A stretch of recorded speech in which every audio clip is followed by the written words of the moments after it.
Salut tout le monde, j'espère que vous allez bien. On se retrouve aujourd'hui pour analyser le Bitcoin et l'Ethereum. Je vais aussi vous montrer, en gros, j'ai passé mes Jupiter que j'avais vendus en fin de semaine. Là, j'ai acheté du SUI avec les profits que j'ai fait du Jupiter.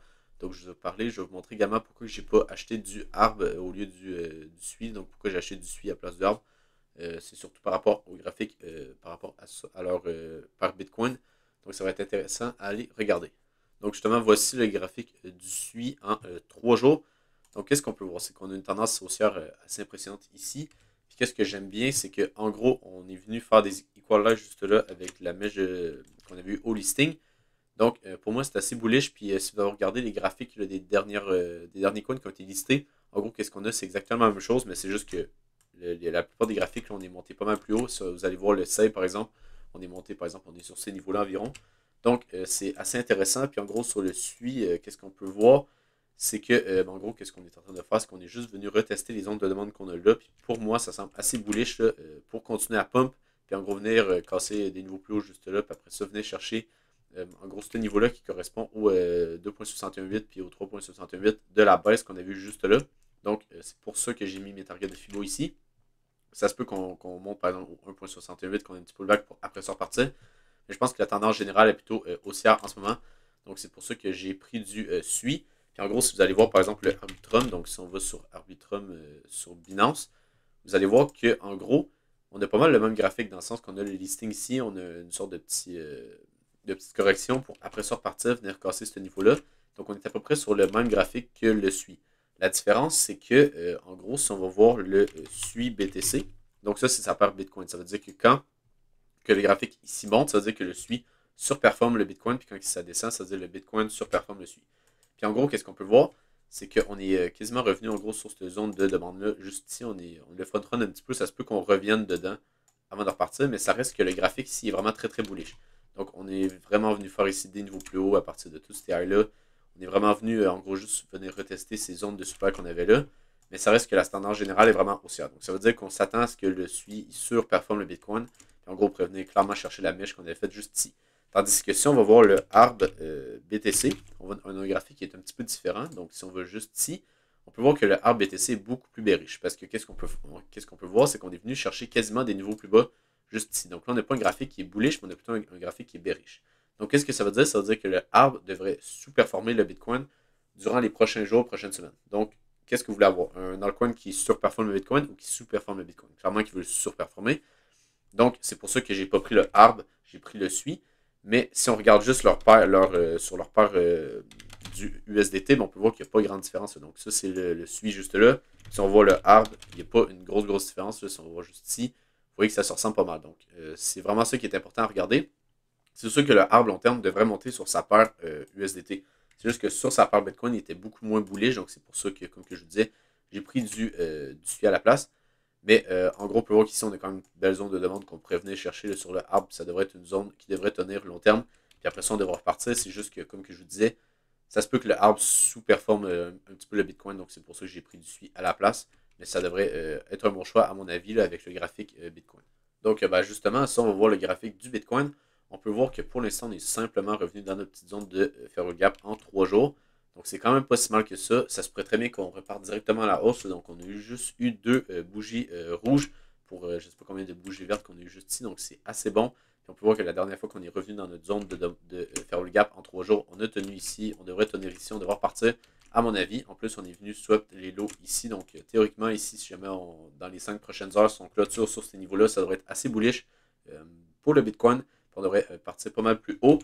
Sinon, si on va en plus petit time frame, en gros, j'ai cette idée-là de long que je voudrais prendre. C'est sûr je vais vous montrer après ça, on a un petit peu la même chose sur l'Ethereum, donc ça va être intéressant. Donc en gros, qu'est-ce qu'on est venu faire?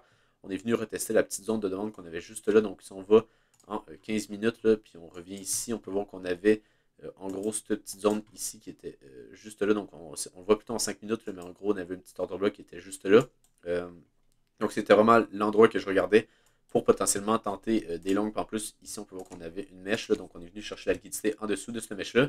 Donc, ça semble assez bon parce qu'on peut voir qu'on a bien réagi de ce niveau-là. Après ça, on peut voir qu'on est venu faire un niveau plus haut juste ici. Donc, qu'est-ce que je m'attends après ça? C'est que, en gros, on revient dans notre zone de demande qu'on a là. Donc, si on va en 15 minutes, qu'est-ce qu'on peut voir? C'est qu'on a cette petite ordre-là qu'on a juste là. j'ai raffiné encore plus pour vraiment venir chercher, si on vend 5 minutes, en gros, j'ai vraiment venu chercher la base de l'impulsion qu'on a ici, donc vraiment l'order block qui est le plus loin ici, donc j'ai pas pris le haut juste là, mais j'ai pris un petit peu plus bas. Puis en plus, on peut voir qu'on a un petit peu de ferrule gap, puis ça venait chercher, donc ça devrait être bon pour descendre un peu plus, venir chercher ce niveau-là avant de pump. Ça se peut également qu'on ait un rebond à partir de ça, mais je pense qu'ici, c'est l'entrée qui fait plus de sens. Puis en plus, si on va voir en 1 heure, on peut voir qu'on est sur la zone de Fibo des 0.786, donc mon entrée est juste un petit peu au-dessus. Donc on est toujours dans notre zone de rechargement de longue. Je pense pas qu'ici on va avoir notre bottom pour directement repartir, là, parce qu'on peut voir que par exemple ici on peut voir qu'on est venu simplement retester notre petite zone d'order block qu'on avait là. Puis on s'est bien fait rejeter. Donc je pense qu'ici on a encore un petit peu de correction à faire pour revenir tester ces niveaux-là. Donc on a à peu près encore un 2,61%. C'est sûr que oui, on est venu, vous pouvez dire qu'on est venu chercher par exemple les lots juste là, puis qu'on est sur les 0,5, donc c'est pas si mal, mais pour moi, avec la sorte de réaction qu'on a là, c'est pas vraiment bullish à court terme, puis d'après moi, on devrait avoir une dernière correction ici avant de repartir. Au moins venir chercher la petite zone de ferrule gap en 1 heure qu'on a là, puis pourquoi pas venir chercher mon entrée qui se situe juste ici. C'est la seule affaire, c'est que si jamais on ne tient pas ce niveau-là et qu'on dump un petit peu plus fort, moi en gros, qu'est-ce que je regarderais, ça serait, ben oui, on a la zone d'order block 4 heures ici, mais on a également des zones de demande un petit peu plus bas. Donc si on va en plus haut time frame puis on revient ici, en gros, qu'est-ce que moi j'ai remarqué, c'est qu'en gros, on avait, oui, on a ces zones de demande ici, donc elles sont pas si mal. On en a eu également une ici qui n'a pas encore été retouchée. Puis par exemple, l'Ethereum, on est revenu toucher cet order block-là. Puis ben, on s'est bien fait. En gros, on a un beau rebond là. Donc justement, je peux vous montrer sur l'Ethereum, en gros, on avait un très beau rebond à partir de ce niveau-là. Donc sur le Bitcoin, je m'attends que si jamais on a une correction, on vient de chercher également ce niveau-là. Donc en gros, c'est à partir de ce niveau-là que je vous montrais sur le Bitcoin. On voit que sur l'Ethereum, on est vraiment venu chercher un bottom juste ici. Donc, pour l'instant, sur l'Ethereum, il est pas mal moins fort que le Bitcoin parce que le Bitcoin il est à peu près ici, tandis que l'Ethereum, il a bien chuté puis on est venu chercher la zone de demande que je parlais sur le Bitcoin, mais là, c'est sur l'Ethereum. Donc, pour l'instant, je ne vais pas vraiment tenter de long. Pourquoi? Parce que le Bitcoin est encore assez haut. Donc, si jamais il y a une correction à faire, ben, ça se peut que l'Ethereum vienne, en gros, swap les lows ici pour après ça repartir. Donc, ça se peut que l'Ethereum nous fasse quelque chose comme ça avant de repartir ici. Donc, qu'est-ce que je vais attendre sur l'Ethereum? C'est qu'on vienne faire un nouveau plus haut juste ici en low time frame, donc en 15 minutes. Puis là, après ça, ça va être intéressant pour peut-être avoir un petit pullback pour là, rentrer en longue. Puis en gros, pour avoir notre stop loss en dessous de ce plus bas-là pour venir le target des nouveaux plus hauts ici. Puis même, je pense qu'on va pouvoir venir target un petit peu plus haut là, sur l'Ethereum. Donc on peut voir qu'en gros, on est venu s'appuyer sur les 0,382. On a eu une petite baisse. Mais là, je pense qu'on pourrait revenir, par exemple, sur ce niveau-là juste ici. Donc toute la zone de résistance qu'on a ici, elle pourrait être intéressante. Mais sinon, également, là, je pense que la vraie target, ça pourrait être en gros le petit order block qu'on a formé juste là. Donc, pourquoi pas, en gros, avoir un rebond ici, donc avoir un niveau plus haut, une petite chute, pour après ça repartir, puis venir chercher ce niveau-là. Puis, ben, c'est ça. Si jamais sur l'Ethereum, on chute, on a également les 0,382 qu'on n'est pas encore venu chercher. Donc, ça se peut qu'en gros, qu'est-ce qui arrive, c'est que le Bitcoin chute un peu. Donc, l'Ethereum va également faire. Puis, va venir, par exemple, chercher ces 0,382 de tout le mouvement. Donc, en gros, si on va en 3 jours, on peut voir que c'est les 0,382 de la base ici jusqu'au plus haut. Donc, pourquoi pas revenir chercher ce niveau-là avant de pump. On peut voir que sur l'Ethereum, on est venu complètement combler la zone de ferrule gap en 3 jours. Donc, il est un petit peu moins bullish que le Bitcoin. On peut également le voir là, avec Ethereum Bitcoin qui est en gros qui est vraiment très très bearish en ce moment. Puis qu'est-ce que je vous disais, c'est que en gros, on avait en gros un setup qui était très très clean, hein, avec un nouveau plus haut juste là, après ça, correction, inversion de structure, juste ici, après ça, une nouvelle inversion de structure. Donc, on aurait dû avoir notre bottom ici. Finalement, on peut voir que, sincèrement, l'Ethereum Bitcoin, il me déçoit un peu parce qu'on avait vraiment le setup parfait pour continuer à pump. Mais finalement, on peut voir qu'on a genre cassé cette petite trendline-là ici. Puis après ça, on peut voir on est vraiment parti très très bas. Là. Donc, le seul espoir que j'ai en ce moment, c'est qu'en gros, on tienne cette petite zone de demande-là. Puis qu'après ça, là, on a un rebond. Puis qu'on fasse une genre de déviation de la trendline. Donc, ça, c'est vraiment le dernier recours que j'ai sur l'Ethereum Bitcoin, par exemple, fasse quelque chose comme ça. Sinon, ben, je pense qu'on va aller pas mal plus bas sur Ethereum Bitcoin, puis on pourrait revenir chercher les lots juste ici. Puis en gros, si on va en monthly, on n'était pas venu chercher une ferrule gap monthly. Donc en gros, celle-là, juste ici. Donc peut-être qu'on va avoir un autre bottom ici là, avant de repartir. Ça pourrait être intéressant pour là, encore une fois, swapper un petit peu de Bitcoin en Ethereum. Il y avait également le Inspect. En gros, je vous parlais qu'on pourrait avoir un rebond sur ce niveau-là. Finalement, on n'a même pas eu de rebond. Donc, sincèrement, en ce moment, c'est assez décevant. Qu'est-ce qu'on a? Donc, même le Inspect n'a pas vraiment eu de rebond sur ce niveau-là. Ça continue à descendre un peu. On est en train de retester en gros la petite zone de demande qu'on avait là. Donc finalement, la zone de faire le gap n'a pas tenu. Là, je vous dirais que ça devrait tenir. Là, sincèrement, le graphique est très très clean sur l'Inspect. Donc je pense vraiment qu'on va repartir. C'est juste que bon, ça a l'air que le bottom n'était pas ici. On a descendu un peu plus bas. Mais ça reste que pour moi, à long terme, je pense que l'Inspect va vraiment bien performer. Juste qu'il faut être un peu plus patient que qu'est-ce que je m'attendais. Mais pour l'instant, comme que je vous dis, ça devrait être bon pour tenir ce niveau-là. Je vois pas vraiment qu'on redescende en dessous de ce lot-là. Ça m'étonnerait vraiment. Puis en gros, si on a ça, ben en gros, on devrait venir chercher toute la liquidité ici. Donc ça devrait être un dump assez conséquent. Là. Donc si jamais on vient clôturer en dessous de ce lot-là, on devrait avoir une correction de encore 36%. Puis par rapport au lot qu'on avait juste là, on est sur ouais, 22% encore de correction.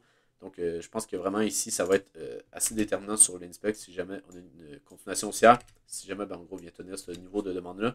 Sinon, ça devrait être assez bearish pour les prochains jours, prochaines semaines, avant de là peut-être repartir pour de vrai. Mais pour moi ici, ça devrait être bon. Là, on devrait pouvoir repartir. On devrait tenir ce niveau-là pour ensuite venir chercher les range high, des niveaux plus hauts. Puis ben, en espérant venir chercher les 2,68 de Fibo qui se situent à partir des 70 cents. Sinon, ben, pour ce qui est de l'order flow du Bitcoin, on peut voir que là, quand même, on a un petit peu d'open interest qui a augmenté juste là. Donc, c'est pas si mal. Ça reste que aussi, qu'est-ce qui est intéressant, c'est que les fundings redescendent. Donc, c'est très, très bien. Ça veut dire que sur ce petit bastion, on a clairement des shorts qui rentrent dans le marché. Là. Donc, si jamais on vient faire des niveaux plus hauts, ces shorts-là vont être liquidés. Ça veut dire qu'ils vont acheter. Donc, ça va faire un petit short squeeze pour devoir repartir. C'est juste que pour l'instant, je pense que, comme que je vous disais, on va revenir un petit peu plus bas avant de repartir. Puis, ben, en gros, on a également les spreads là, qui diminuent également. Donc, si on voit juste là, ils diminuent. Puis, on a le spot qui achète. Donc, ça, c'est vraiment un bon signe. Ça veut dire qu'on a en ce moment le spot qui achète juste là. On a les spreads qui descendent, les fundings qui descendent juste ici, puis on a en gros l'open interest qui augmente. Donc ça veut dire que théoriquement ici, c'est des shorts qui sont placés juste là. Donc qu'est-ce qui serait intéressant, c'est de par exemple faire un petit dump ici. Il y a encore plus de shorts qui rentrent sur ce niveau-là. On a l'open interest qui augmente. Puis après ça, on a le spot qui achète avec les spreads qui descendent, les fundings qui descendent. Puis là, ça devrait être un très très beau setup de long parce que ça veut dire qu'on a beaucoup de shorts qui rentrent sur ce niveau-là. Donc après ça, on devrait venir les short squeeze si jamais on continue d'avoir autant d'achats en spot. Sinon, également, qu'est-ce qui n'est pas super là, sur l'Ethereum, c'est que en gros, ici, on peut voir qu'on a l'open interest qui a également augmenté, mais les fundings ont augmenté, puis également les spreads ont augmenté. Donc ça, c'est pas vraiment un bon signe. Puis on peut voir également que le spot vend énormément en ce moment, donc on peut voir qu'on a pas mal de pression vendeuse. Donc c'est pour ça que je suis beaucoup moins intéressé sur l'Ethereum, parce que clairement, si je serais intéressé ici, ça serait un setup de long à prendre. Mais comme que je vous disais avec les autres data, pour moi, c'est pas aussi intéressant qu'à première vue sur l'Ethereum, parce que si vous montrez juste ce graphique-là, ça semble intéressant dans le sens qu'on a un niveau plus bas, un niveau plus haut. Après ça, on revient dans notre zone de rechargement de long, donc théoriquement, on devrait pump. Le seul problème, c'est qu'on a les datas qui sont pas bonnes, on a le Bitcoin qui est un petit peu bearish, donc s'il est bearish, ça veut dire que l'Ethereum également devrait venir faire un niveau plus bas. Donc c'est vraiment pour ça que je vais vraiment attendre un peu là, sur l'Ethereum. Sinon, on peut également regarder les fundings qui sont quand même assez élevés sur la plupart des altcoins. Donc, ça veut dire qu'on a quand même pas mal de longs en ce moment sur le marché, là, à part quelques-uns, comme par exemple le NIR aussi, qui n'est pas si mal. Également le DOT qui n'est pas si mal. Donc, on en a quelques-uns que les fundings ne sont pas si hauts, mais sinon, on en a quand même pas mal. Donc, on peut voir également, ça en gros, c'est les fundings sur le Bitcoin. Donc, on peut voir qu'avec le prix qui a descendu, les fundings ont quand même redescendu un petit peu, là, donc au long terme. Mais ça reste que c'est quand même un petit peu haut comparé à ce qu'on avait ici, par exemple. Donc, ça se pourrait très bien qu'on ait encore une petite chute pour avoir les fundings qui redescendent. On a également ici avec pondéré avec l'open interest. On peut voir que c'est un petit peu la même chose. Genre, donc on a les fundings qui ont bien redescendu avec cette baisse-là. Mais c'est pas comme qu'on avait ici. Là, donc on peut voir qu'on est pas mal plus comme sur ce niveau-là. Qui était en gros quand on était sur le top là, aux 48 000 qu'on avait fait, si je me souviens bien. Puis après ça, on avait bien rechuté. Là, donc ouais, c'était ici donc sur les 48 000 qu'on avait fait. Puis après ça, rechuté un peu. On peut voir que les fundings avaient bien redescendu. Puis là, après ça, on avait pu continuer à. On avait pu pump un peu plus, mais sinon, sur les fundings générales, c'est quand même un petit peu élevé. Donc, j'aimerais ça que ça redescende un peu. On peut voir également que c'est assez intéressant sur l'order book. Des fois, c'est pas intéressant sur l'order book, mais là c'est vraiment intéressant parce que, en gros, on peut voir qu'on a des murs d'achat juste là, on a des murs de vente juste ici. Donc, c'est assez intéressant parce que, en gros, qu'est-ce qu'on a, c'est que d'habitude, qu'est-ce qu'on vient faire, c'est qu'on vient faire un pump. Puis, en gros, si on n'est pas soutenu assez fort par les ordres en limite, là, puis qu'on arrive sur des ordres limites en vente, ben, on se fait rejeter. On peut voir qu'ici, on a fait une très très belle distribution sur ce niveau-là avant de venir dump puis de venir chercher en gros des niveaux plus bas là, à partir de cette mèche-là. Donc ça va être assez intéressant pour également qu'on a des ordres qui sont placés juste ici avec la petite mèche qu'on avait faite. Donc on peut voir qu'on a quand même eu pas mal d'ordres de vente qui sont placés ici. Qu'est-ce qui serait intéressant, ça serait après ça de venir chercher tous les ordres d'achat qui se placent aux 66 000 puis aux 65 500 pour après ça le venir pump. Puis en gros, ça correspond également avec ma zone de demande. Donc en gros, si on va voir ce niveau-là ici qui correspond aux 65 500. Donc on peut voir juste là, on a 33 bitcoins se sont placés juste là. On en a également un petit peu plus aux 65 000. Mais en gros, ce niveau-là semble intéressant. On a également ici là, aux 66 000 dollars qui correspond à 67 bitcoins. Donc ça va être intéressant. Mais en gros, on a quand même pas mal d'ordres d'achat qui se placent ici. Puis en gros, qu'est-ce qui pourrait être intéressant, c'est de revenir un peu ici, venir chercher ce niveau-là. Puis là, après ça, venir pump, puis qu'en gros, ces ordres de vente-là, ils se tassent un peu, puis qu'on les enlève pour après ça, là, venir pump, puis venir en gros, ici, on aurait le chemin libre là, pour aller pas mal plus haut. Si jamais ici, les ordres de vente se feraient enlever, puis qu'on viendrait chercher tous les ordres d'achat qui se situent juste là. Donc, ben, si vous avez aimé la vidéo, n'hésitez pas à vous abonner sur Twitter et sur YouTube. Sinon, ben, je vous souhaite une bonne journée, puis une bonne semaine, puis on se retrouve pour une prochaine vidéo. Bye!